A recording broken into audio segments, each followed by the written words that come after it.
Hey guys, welcome back to the workshop. It is New Tool Tuesday, or Tool Tuesday, and these just happen to be new tools.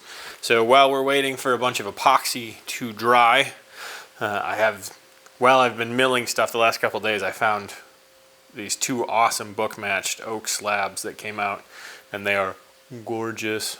I'll show you a picture of them here once they've been dried and planed. They've got a little twist to them, so I gotta figure that out, but these are, oh man, these are gonna be sexy. Put a little bronze colored epoxy in to kind of match the color of the wood. It's got like that perfect red pink with a bunch of ray fleck in it for the red oak. It's awesome. Anyways, while we're waiting for that epoxy to dry, we're gonna talk about some new tools.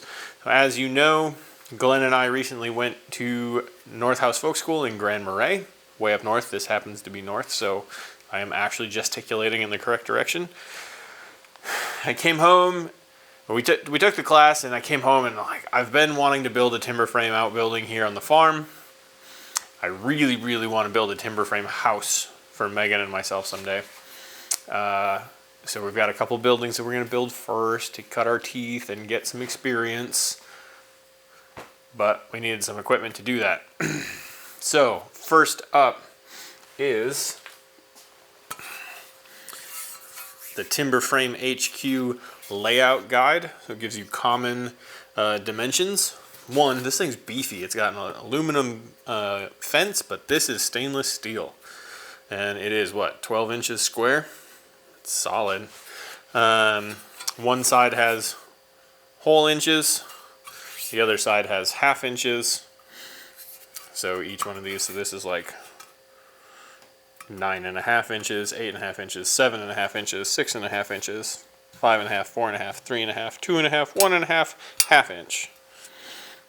So you register, look at this, make your line or make your scoring line with the razor.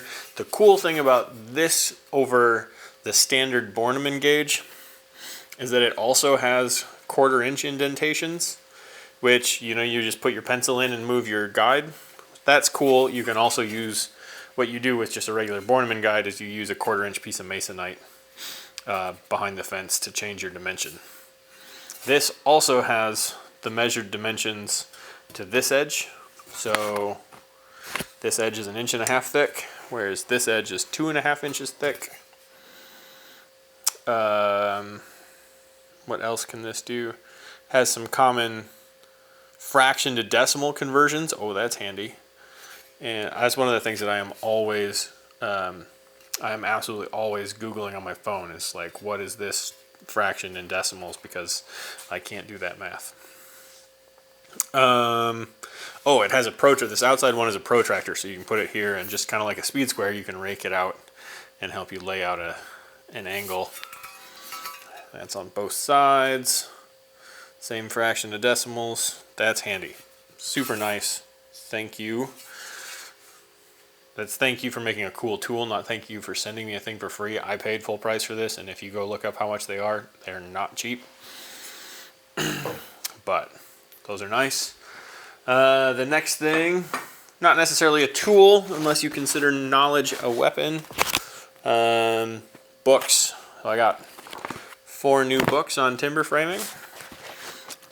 Each of them have different plans. We have the Timber Frame Construction, All About Post and Beam Building by Jack Sobon and Roger Schroeder. If you want, Jack Sobon is teaching a class at North House soon. Timber Framers Workshop, Joinery, Design, and Construction of Traditional Timber Frames by Steve Chappell. Chappell. Building the Timber Frame House, The Revival of a Forgotten Craft by Ted Benson, one of the original revivalists of timber framing. And Build a Classic Timber Framed House, Planning and Design Traditional Materials, Affordable Methods, also by Jack Sobon. So I've been pounding through those the last couple days. They're awesome. There's a lot of information. There's a lot of information that's over my head that I have to kind of go back and reread a few times. I got a text message. Turn that off. Next up, something that I didn't have and wanted, a Japanese razor saw. These were super handy when we were up taking our class to finish off some of the cuts that were not, that we weren't able to get all the way through with the circular saws. So you cut them close and then go in and trim them with this. Also super handy during construction of our frame when we had to trim some of our tenons to length. And if you've never used a razor saw before, there's like a little staple in it. This one in particular, a lot of the Japanese saws, instead of trying to sharpen these blades, because they are kind of interesting, that it's just replaceable. And a thing that some people criticize these saws for, they don't have a stiffener plate like a traditional back saw, so the plate kind of gets wiggly. But if you start your cut, and Tom will tell you that it's a two-handed thing, I don't always agree and cut with one hand, that it's pretty easy to get into the cut and keep it there, keep it on the line. So that'll help out. Next up, super important for timber framing, being able to drill accurate and clean holes. So these are the WoodOwl nail chipper auger bits. They're an inch, 25 millimeter. The reality is that they're 25 millimeter, and so when you order them, if you're going to use WoodOwl bits, you have to make sure that you have slightly smaller. You have to order pegs in millimeters, not inches. So they are neat. They're a tri-flute cutter. Still have a self-feeding screw. I have not tried to drill a hole with these yet, but I'm excited to. I got the 7.5 inch long version and the 18, because while Glenn and I were assembling, we ran into a couple of spaces where his 18-inch auger bit and the combination of his big drill were a challenge to fit past a knee brace, whereas I think it would have been a lot easier to get in and do it with that 7.5. So this is the 18 as well.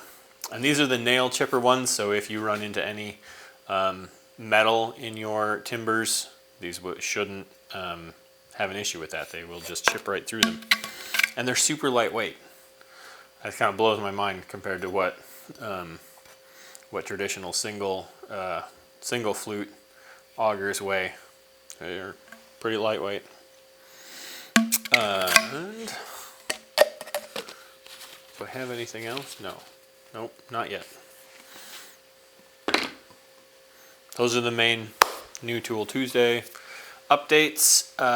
We're crossing our fingers. I'm still debating between a full-blown mortiser, chain mortiser, and a beam drill, or just trying to drill them out with a Forstner bit or a bigger auger bit. So we'll work on that. What else? Yeah, that's what I got for you today. Until next time.